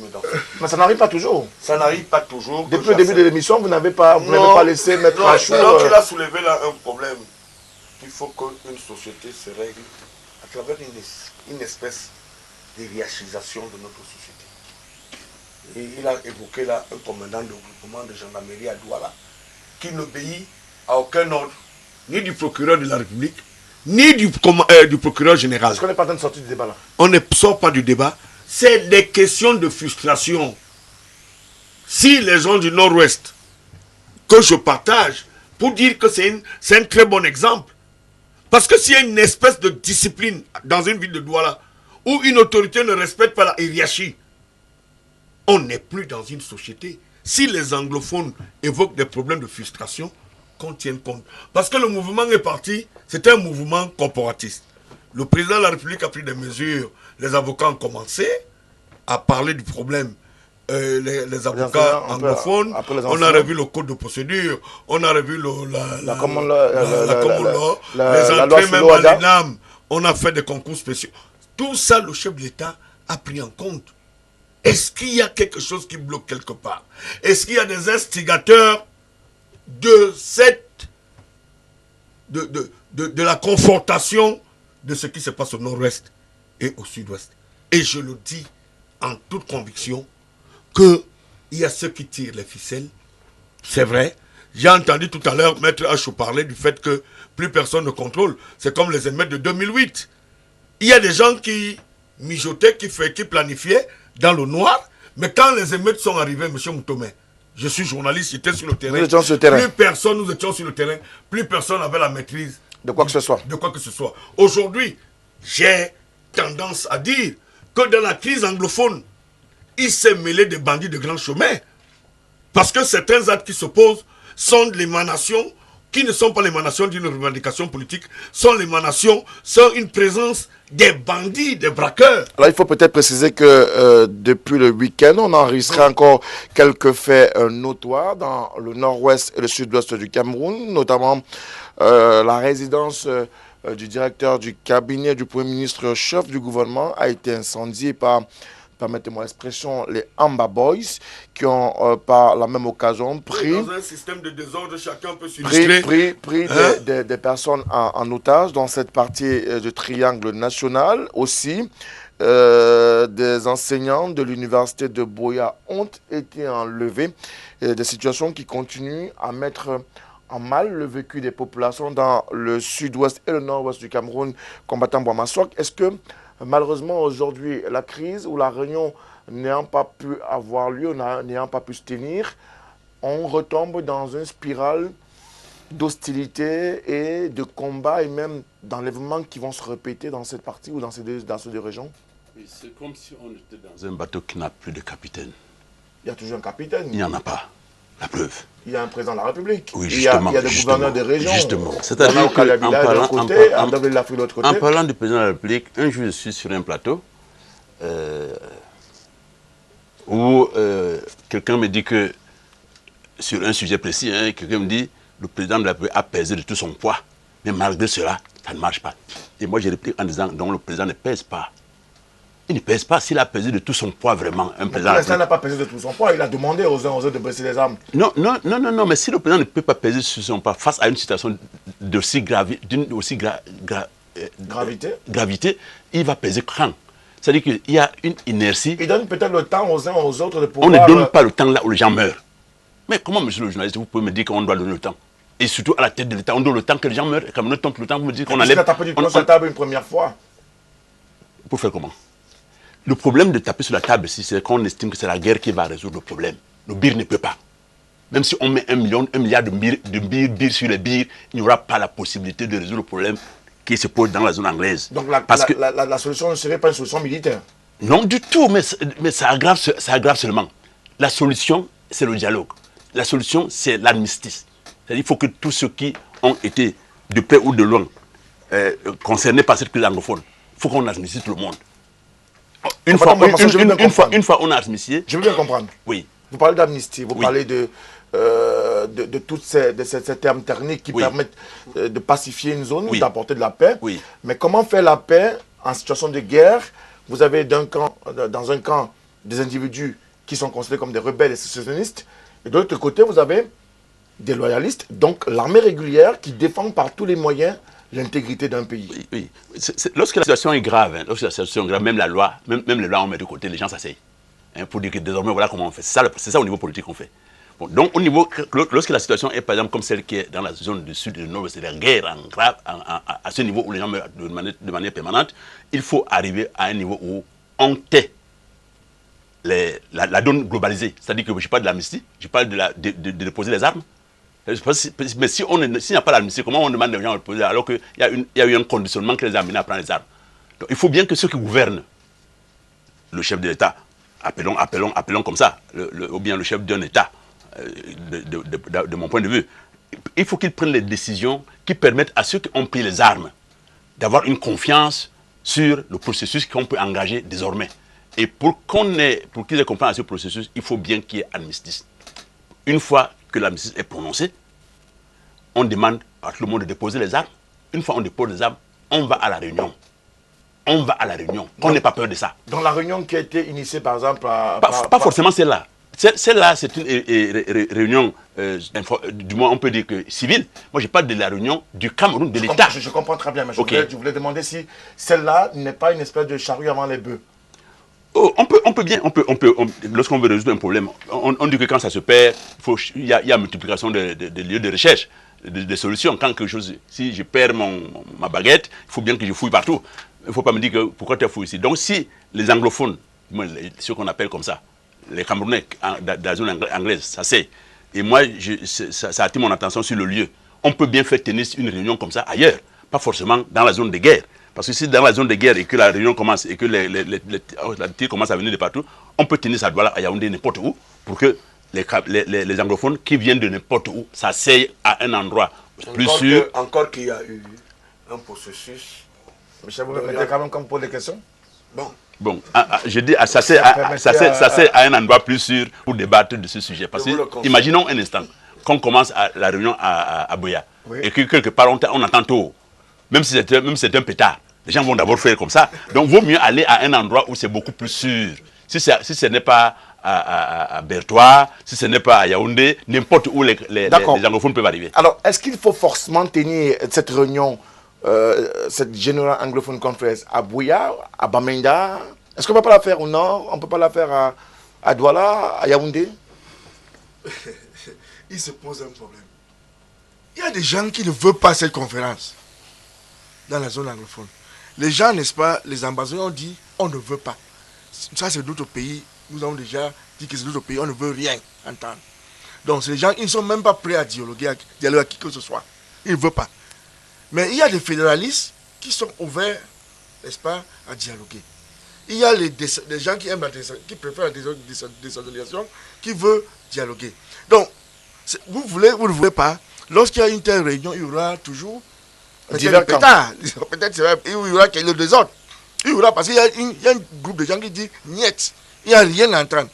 Bon, vous savez, c'est pour ça que j'ai dit que cette réunion-là, qui est là pour collecter les doléances, ne sert à rien. Mais on a déjà collecté les doléances à l'époque avec les multiples descentes du Premier ministre, chef du gouvernement, du ministre de l'administration territoriale. On a collecté les doléances. Oui. Pourquoi remettre sur la table la collecte encore des doléances? C'est ça le problème. Moi, je dis que, non, premièrement, il faut dire que le principe, n'est-ce pas, pour parler de la paix, est accepté. Moi, j'accepte. Sans regarder. Mais c'est le fond maintenant qui pose problème. Il ne faut pas parler de la paix sans parler de la justice. Si vous voulez parler de la paix sans parler, il faut parler de la juste paix. Il faut absolument mettre quelque part la justice. Non, parce qu'on parle de la paix partout, mais sans justice, pas de paix. Oui. Il manque de justice. Ce n'est même qu'un début. Parce que la justice vient par la suite. Vous devez d'abord commencer à parler pour qu'on regarde si c'est juste ou pas. On ne peut pas parler de la justice sans qu'il y ait d'abord cette paix entre nous, qu'on peut plus parler. Il faut d'abord ça. Moi, je me rappelle qu'il y a un des généraux de l'armée qui avait demandé à tous ceux qui ont les armes de déposer. Certains ont. Jusqu'à présent, les gens viennent déposer les armes, certains. Mais il faut noter que la lutte est devenue incohérente, de telle sorte qu'on ne sait pas qui est qui. On nous dit maintenant que les bandits qui sont à Douala et Yaoundé ont trouvé du travail là-bas. Parce qu'il suffit d'avoir 10 personnes avec les armes là pour commencer à kidnapper les gens ou arnaquer les gens. Il suffit d'avoir ça. Donc tous les bandits sont partis de ce côté-là. Donc maintenant, vous allez distinguer les commandes. Vous allez distinguer maintenant comment. Ça pose beaucoup de problèmes. C'est pour raison que moi je suis d'accord avec le chef de l'État qu'on dit dépose les armes. Les vrais vont déposer. Et ce n'est que les bandits qui vont rester parce que c'est quand vous dites que bon, nous voulons parler. Les vrais vont déposer. À un moment donné, ils vont dire bon. Parce que quand je regarde tous les gens qui étaient des leaders à l'extérieur, il y en a plusieurs. Et chacun a ses milices. Ils n'ont pas de commande centrale. Il n'y en a pas. Chacun a ses milices dans sa zone. Il est patron là-bas, il est patron, ainsi de suite. Certains disent bon, on peut parler de la paix, laisse le candidat. Les autres disent niet. Et il y a des gens qu'on ne connaît pas. Qui, par exemple, ceux qui ont kidnappé les gens de l'université tout récemment là. Oui. Pour le moment, personne n'a encore fait la déclaration. On ne sait pas. C'est qui. Donc il y a une cacophonie, il y a une confusion totale, de telle sorte que les vrais doivent d'abord déposer les armes pour qu'on essaie de décortiquer qui est vrai, qui est faux. Tant que l'on ne fait pas, c'est très compliqué. L'enjeu étant connu dans le nord-ouest, le sud-ouest du Cameroun, la rencontre avortée de Buea, on va dire quoi, le cardinal Christian Toumi et ses pairs ont finalement accouché d'une souris. Non mais, écoutez, je n'entends pas le dire. Vous êtes conciliant avec le cardinal et ses pairs? Il n'y a pas une question autorité. Non, il n'y a pas une question de conciliation. C'est une question de contexte, M. Moutoumé. Et chacun a un jugement. Il n'y a pas une partition spirituelle qui faisait du cardinal Toumi étant celui qui va vraiment mettre fin, à partir de cette conférence, à la situation qui se passe dans le nord-ouest et le sud-ouest. Il a entamé, il a voulu bien entamer un processus, je ne parle pas à sa place, comme toi et moi, et Maître Lachou, pouvions décider de quitter Douala, estimant que notre discours, notre approche peut peut-être concourir à un certain apaisement. Je le prends comme ça, comme l'initiative qu'a prise le prélat et l'imam, ainsi que le président de l'église presbytérienne. C'est des individus qui pensaient qu'à travers leur forme, leur approche, devaient avoir une adhésion. Je veux bien comprendre que les politiques, il y a des gens qui sauvent leur tête en s'opposant à la tenue de cette conférence. Politiquement, peut-être que ça les paye. Mais je continue à le dire, que beaucoup d'initiatives, vous l'aviez énuméré tout à l'heure, qu'est-ce qui puis-je expliquer que la somme des descentes qui se sont opérées dans le sud-ouest et le nord-ouest? Monsieur Mafani a été envoyé par le président de la République, monsieur le Premier ministre actuel, Philemon Yang. C'est quand même des personnalités morales, ainsi que mon frère et ami, le ministre de l'administration territoriale, qui a fait des... Mais c'est qu'il y a problème, s'il y a une incompréhension. Et cette incompréhension peut être due aux humeurs. Et que la neutralité supposée, on ne peut pas vous empêcher, M. Moutomé, comme Maître Achoué là. Ces critiques politiques vis-à-vis des autres leaders des partis politiques comme individus n'ont rien à voir avec sa posture d'avocat quand il faut qu'il dise le droit. Quand il faut qu'il fasse, quand il faut qu'il défende un citoyen. Ça n'a rien à voir même avec l'imputation ou l'orientation politique que je suis et que je développe. Donc, je pense que les collaborateurs du président de la République en sont partis. Quels sont devenus les différents rapports? Parce que quand je viens à décortiquer le rapport de M. Achidi Achou, il a énuméré les besoins et les exigences des ressortissants du sud-ouest et du nord-est. Je me dis qu'il y a eu une petite approche qui s'est opérée à son temps.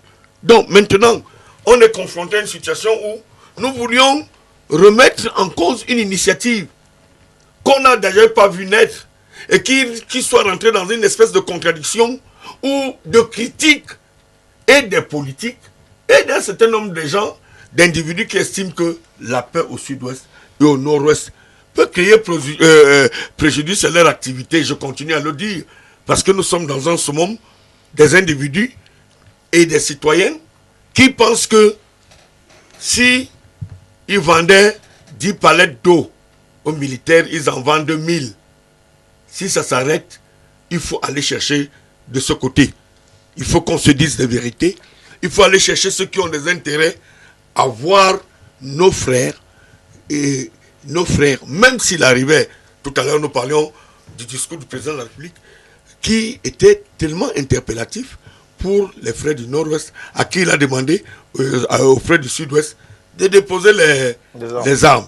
Mais, est-ce que dans le suivi, dans la constituante stratégique politique, il s'est passé une démarche qui en vienne à ce que, en déposant les armes, on en soit dans une espèce de sécurité de suivi. Parce que j'ai écouté tout à l'heure, on parlait de la justice. La justice, le droit. Je veux dire que même quand on sait que si c'est pour l'intérêt supérieur de la nation, le président de la République a les qualités républicaines, les attributions républicaines, où il a les pouvoirs d'annuler, de suspendre, et même, parce que nous on a été bénéficiaires en 1996, je vais chuter par là, d'un décret du président de la République qui nous libérait, Ndiaou et moi. D'accord. Donc, ça veut dire que ce n'est pas le cas, je ne le pose pas comme préalable, mais je dis que de par les enquêtes et ce que nous avions comme connaissance en matière politique, cette histoire peut trouver sa solution si les protagonistes sont mis sur une table sécurisée. Nous sommes justement sur la problématique, la question des solutions à présent. Mbouamasok a proposé que pour qu'il y ait la paix, il faut d'abord mettre en place une justice équitable, si je reprends vos propos. Mais est-ce que une justice équitable est possible en l'heure actuelle et dans le contexte que nous connaissons dans le nord-ouest et du sud-ouest, des bandits de grands chemins d'une part, d'autre part, des rebelles, des sécessionnistes qui ont pris les armes contre la nation et contre leurs compatriotes? Oui, la guerre repose sur un certain nombre d'éléments de départ. Et lorsque ces éléments sont connus, les solutions possibles de retrouver la paix après la guerre existent. Je venais d'entendre tout à l'heure qu'on a donné les rapports, on a envoyé des gens sur le terrain.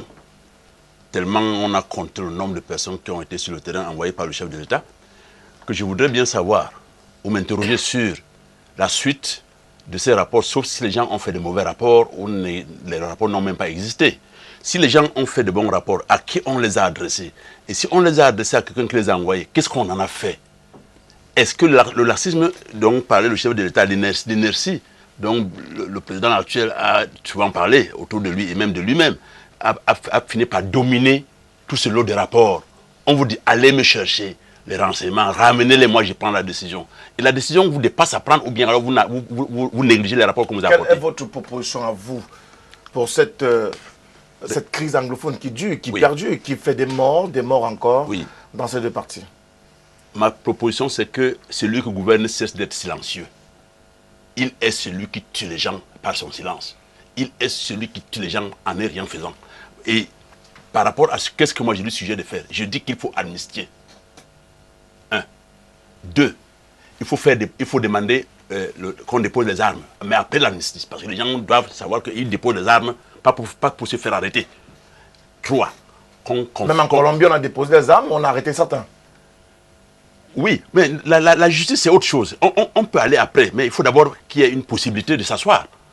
Après ça, on peut dire, bon, quels sont ceux qui, d'une manière ou d'une autre, n'avaient même pas... Quels sont les bandits qui étaient partis de droit pour aller s'impliquer dans une guerre qui était ceci? Quels sont ceux qui sont partis de Berthois pour aller s'impliquer? On peut chercher avec les enquêtes si on continue à faire confiance aux gens qu'on envoie faire les enquêtes. Mais sinon, il faut d'abord que le chef de l'État prenne une décision, déclare, pas pour faire encore un discours peut-être qui donne l'impression que quelque chose va être fait, mais qu'il fasse des choses. Quelque part, avant les élections, on disait qu'il faut la légitimité. Je ne sais pas s'il a pu la retrouver, mais dans la zone anglaise, ce n'est pas évident. Parce qu'il faut savoir que l'élection présidentielle a aggravé les divergences dans la zone anglaise. Donc, il faut que le chef de l'État ait du tact et de la poigne pour permettre à ce que les rapports qui ont été donnés, qui lui ont été apportés, sauf s'il veut d'autres. S'il veut d'autres qu'il m'envoie. Moi, je peux lui apporter des rapports. Oui, moi, je peux lui apporter des rapports sûrs. Des rapports sûrs. Parce qu'apparemment, les rapports qu'il a ne sont pas sûrs et il ne veut pas les utiliser. Moi, je suis prêt à aller. Et on peut m'écouter. Dans la zone, on peut m'écouter. Parce qu'au fait, je n'ai pas de position tranchée sur les individus. Je suis nationaliste. Je voudrais que les choses se résolvent. Donc, les rapports qui ont été donnés au chef de l'État, il n'en fait pas confiance. La preuve est qu'il ne les utilise pas. Ce n'est pas moi qui dis qu'il n'a pas fait confiance. C'est les faits. Bon, maintenant, il faut donc que si les gens qui sont en face et qui ont pris les armes ont devant eux des gens qui ne viennent pas leur dicter comme les Enamiens. J'appelle les Enamiens ici les gens qui viennent toujours dire qu'on fait ça, on fait ça, on fait ça. Les gens qui ont fait les NAM n'écoutent jamais les gens. Ils apportent les solutions tranchées. Bon, non. Il envoie des gens humbles.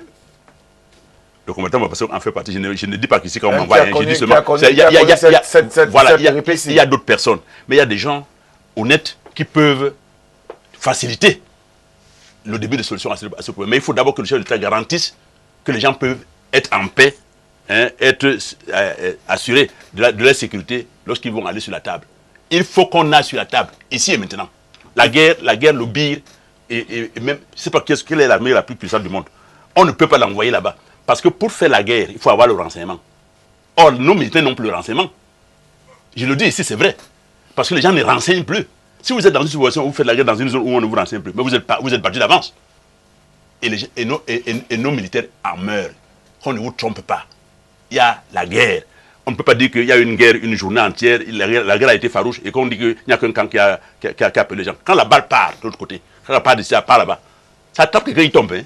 Donc il ne faut pas penser qu'on peut seulement tirer d'un côté, les gens tombent. D'accord. Moi je crois que, pour conclure, hein, je souhaite vivement que le président de la République n'envoie plus les gens, qu'il utilise les rapports. Est-ce que vous êtes de ce point de vue, du point de vue de ceux qui pensent que au lieu des rapports, au lieu de l'envoi des personnalités dans le nord-ouest et le sud-ouest du Cameroun, il faudrait peut-être que le chef de l'État en personne se rende dans ces zones? Mais le chef de l'État est la seule personne qui peut arriver dans n'importe quel coin de petit chaque jour. Si j'étais chef de l'État, j'irais dans chaque arrondissement chaque jour. Parce qu'il y a un hélicoptère. Je prends mon aide de cas, je lui dis, ici, là, on arrive comment? Il fait le plan de vol et on part là-bas. On arrive chez le sous-préfet, s'il n'est pas là, on dit aussi que le président était là. Le président doit faire le tour du pays. Une des activités permanentes que le chef de l'État doit avoir, c'est la circulation. C'est se promener. C'est se promener. Mais il ne travaillera plus. Il y a des gens pour travailler. Il doit se promener pour revenir avec les données qui permettent à ce qu'il coach chez ces spécialistes dans les bureaux. Merci beaucoup. Il fait quoi dans le bureau alors qu'il y a les gens qui sont en train de mourir dans le sud de Nord-Est? Merci beaucoup à vous, combattants Wamasok. Michel Moussala, des pistes de solutions pour permettre à ce que la Générale Anglophone Conference puisse peut-être se tenir et que d'autres hypothèses également puissent être évoquées pour un retour à la paix dans le nord-ouest et le sud-ouest du Cameroun. Monsieur Moutomé, je pense qu'à l'entame de cette crise, nous nous sommes investis sur les plateaux de télévision, ainsi que dans nos articles de presse, pour dire que le président de la République détient les coudées franches. Et je pense qu'il faut éviter de de rendre son attitude comme étant une attitude négative. Il faut pouvoir faire des lectures politiques pour que les uns et les autres comprennent quelle est la posture que le président de la République adopte dans une espèce de crise qui ne fait que s'enliser.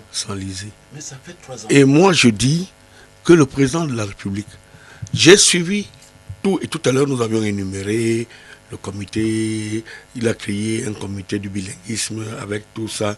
Mais je dis, si ce n'est pas ça la solution, elle est celle de chercher des véritables... Et je dis que nous avions eu des prisons qui se sont éventrées au nord-ouest et au sud-ouest.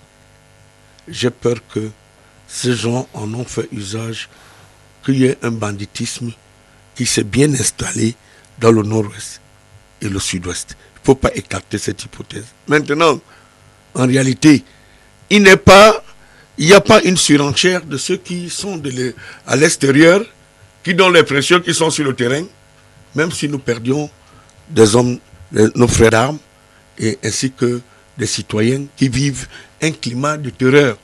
Le président de la République, lui seul, et rien que lui seul, puisqu'il est là au nom de la République, doit savoir qu'il y a des gens capables de s'infiltrer et d'aller, comme le cas de ce que le cardinal voulait faire, de côtoyer et d'impulser une approche qui puisse. Je ne pense pas que la guerre... J'ai écouté le gouverneur de la région du sud-ouest l'autre jour qui en appelait davantage à la paix. Il appelait les populations du sud-ouest à se retrouver sans qu'ils soient inquiétés le moindre instant. Est-ce que ce genre de message que j'estime, en ce qui me concerne, assez interpellatif, ne soit pas bien reçu par les autres? Est-ce que ça ne relève pas quelque part aussi de ceux qui peuvent dire que c'est de l'hypocrisie? Non, moi je pense que la crise anglophone, je veux le dire de manière, une fois encore de plus, que si on utilise une méthodologie diplomatique, pour ne pas dire même sociale, qu'il y ait des gens, et nous le savions tous, qui peuvent se rendre au nord-ouest et au sud-ouest, mettre leur vie au service. Ce n'est pas des fous. On n'a pas des gens qui ont tous la démence. On a des gens qui réfléchissent. Il y a peut-être ceux qui sont mieux placés, quitte à ce qu'il y ait une manière, un processus différent. Merci beaucoup, Maître Achou. Oui, moi je pense que vous êtes en train de regarder ça comme avec la mentalité des francophones. Les anglophones sont un peu différents. Je vous dis encore, ceux qui ont commencé cette histoire-là n'ont pas demandé des réunions, n'ont pas demandé des manifestations. Ils sont réunis quelque part et déclenché ce qui se passe là. Et le problème qui se pose, c'est que et là, à l'extérieur, ils sont maintenant divisés, de telle sorte que chacun a ses milices qui répondent seulement à leur patron. Chacun a ses généraux, ses généraux, les colonels et autres, les armées. Donc c'est devenu comme ça.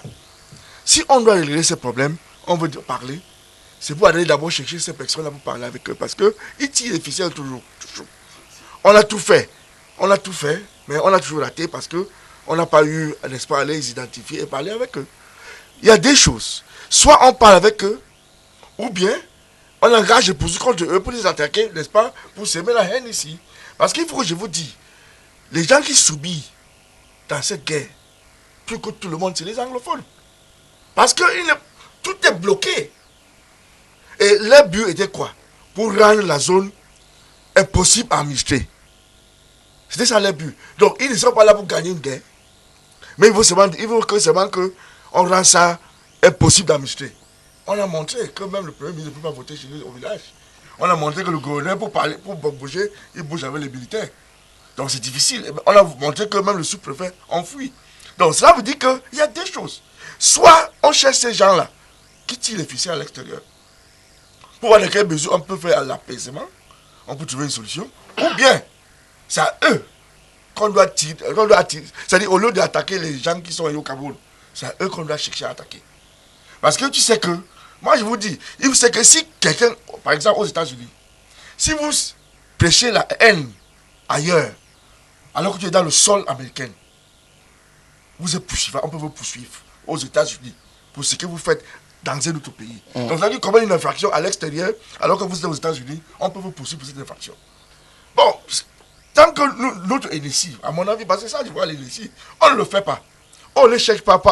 Quand on parle de dialogue, c'est avec eux qu'on doit parler. Si on ne veut pas le parler, on les attaque. Pas les gens qui sont sur le terrain, parce que ces enfants que vous voyez là, ils sont entre 17 ans et 30 ans, 35 ans. Très souvent, ils ne comprennent pas Ce qui se passe. Ok. Ils suivent les patrons, les généraux, parce que nous sommes comme ça, les anglophones sont très disciplinés. Si je dis que je suis derrière vous, je serai derrière vous jusqu'à la tombe. D'accord. Nous sommes comme ça. Merci à vous pour vos propositions. Nous avons plusieurs SMS qui sont arrivés. Quel est l'intérêt pour ces Camerounais de la diaspora de continuer de manipuler leurs compatriotes ici au Cameroun? Doivent-ils rester simplement dans l'ombre? Ils doivent descendre au Cameroun, venir vivre la réalité des Camerounais et apporter également leurs propositions s'ils se sentent lésés et frustrés. Alors, bonsoir, je dis non à ce désordre dans le nord-ouest, c'est tout son SMS. Bonsoir à tout le monde, toute personne apte de résoudre une crise sera la bienvenue. La conférence anglophone a lieu d'être si la paix peut revenir dans ces deux régions du nord-ouest et du sud-ouest du Cameroun. Bonsoir le panel. Chaque fois que Maître Achou est sur le plateau de débat, c'est toujours la même rengaine, défendre son intérêt personnel et non l'intérêt de toute la communauté anglophone. C'est M. Daïro qui nous écrit de Bonabéry. Alors, notre SMS, je suis M. Paula de Douala. La conférence anglophone est une occasion pour le retour à la paix dans le nord-ouest et le sud-ouest du Cameroun. Maître Achou et ses amis ont besoin davantage, je ne lirai pas cette partie, mais ont intérêt à tout mettre en œuvre pour permettre à ce que le Cameroun se porte mieux, que ces Camerounais puissent manger sereinement et puissent aller à l'école avec beaucoup d'envie. Donc, pensez à ce que le Cameroun de demain soit construit dès à présent. Bonsoir également sur le plateau. L'Église catholique et presbytérienne n'ont pas le monopole de la chrétienté au Cameroun. Cette conférence est nulle et de nul effet. Quant à M. Smith, son désordre ne portera jamais des fruits. C'est un Camerounais qui envoie ce SMS également. Un autre SMS que nous avons reçu ce soir. Bonsoir. Quelles sont les raisons du report de cette General Anglophone Conference? On les a données ici. Que disent les élites anglophones qui sont à Yaoundé? Est-ce que certaines personnes partent encore ce week-end chez eux? Il faut amorcer quelque chose. C'est Moustapha de Douala qui pense que tout doit être mis en œuvre pour permettre à ce que les populations du nord-ouest et du sud-ouest se sentent nettement mieux. Nous avons plusieurs autres SMS qui arrivent et qui portent également sur cette crise anglophone. Certains disent qu'ils prient tous les jours et invitent les Camerounais à continuer à prier pour le retour à la paix, mais qu'au-delà de la prière, qu'il faut des actions concrètes, actions de dialogue entre Camerounais, actions de partage entre les Camerounais. Donc, le vivre ensemble doit être une réalité aujourd'hui plus que jamais. Un autre SMS qui nous arrive aujourd'hui. Les anglophones doivent arrêter de se sentir frustrés. Ils ne sont pas plus frustrés que les francophones. C'est un autre SMS. Bonsoir à vous sur le plateau. Moi, je pense que le président de la République a la clé de cette crise et donnons-lui le temps. Il vient seulement de reprendre les rênes du pouvoir. Attendons de voir ce qui arrivera dans les jours à venir, mais l'initiative du cardinal Christian Toumi et les autres est bonne. Elles doivent être soutenues par tous les Camerounais. Mesdames, Messieurs, plusieurs SMS continuent d'arriver sur notre contrôle. Malheureusement, nous ne pourrons pas continuer à les lire. Le temps imparti à cette émission est complètement épuisé. Merci encore à vous, messieurs. Content Bomasson, merci encore. Il n'y a pas de problème, merci aussi. Je serai là tout le temps que vous aurez besoin de moi. Monsieur Michel Moussala. Écoutez, M. Frédéric, il me reste à dire bonsoir à tous les téléspectateurs et à tous ceux qui prennent de la peine à nous écouter à cette heure-ci. Maître Achou, bonsoir. Oui, merci pour l'invitation. J'implore les gens de la diaspora vraiment d'aider pitié de nous. d'avoir pitié de nous, n'est-ce pas, pour voir comment ils peuvent baisser les armes pour que la paix revienne. La paix, encore la paix et toujours la paix, c'est le maître mot de tous les Camerounais du nord au sud, de l'est à l'ouest. Il faut cette paix pour un retour à la normale dans les régions du nord-ouest et du sud-ouest en crise depuis près de 3 ans déjà. Une crise qui fait de nombreux morts, qui fait des déplacés internes et externes. Il faut donc que tout cela s'arrête et que les Camerounais se regardent véritablement pour un dialogue inclusif, un dialogue qui permettra à ce que le développement du Cameroun reste la priorité, puisque nous partirons et nous laisserons ce Cameroun à des générations qui transmettront également la baguette à d'autres Camerounais. Mesdames et messieurs, c'était tout au clair de ce soir. Merci de nous avoir suivis. Avec le même plaisir, nous vous retrouverons demain 21 h pour une nouvelle problématique. Bonsoir.